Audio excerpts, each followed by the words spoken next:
どうする？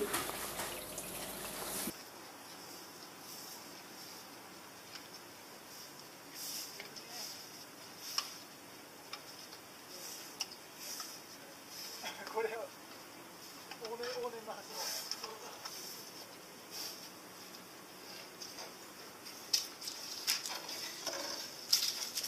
この時にこの軽いのはいいわ。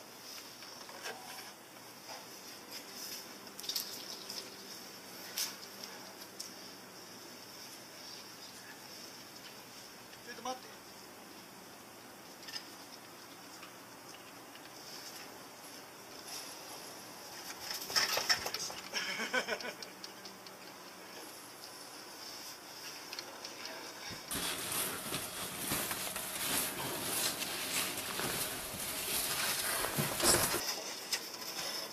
この高さでもまだ揺れるな。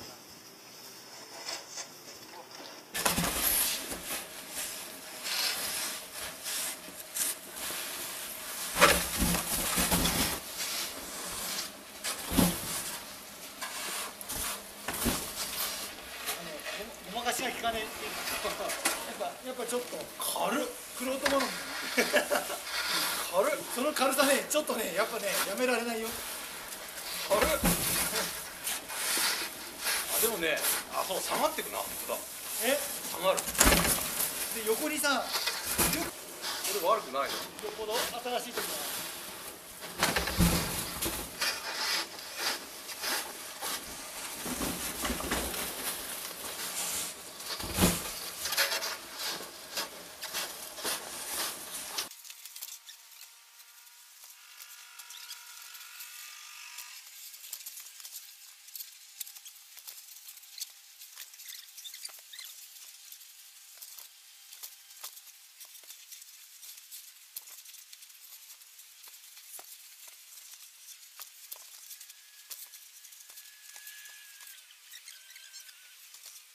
職人さんしよう。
でもこれこういうふうに斜めにすること自体がこのアルミ自体も補強することになってることに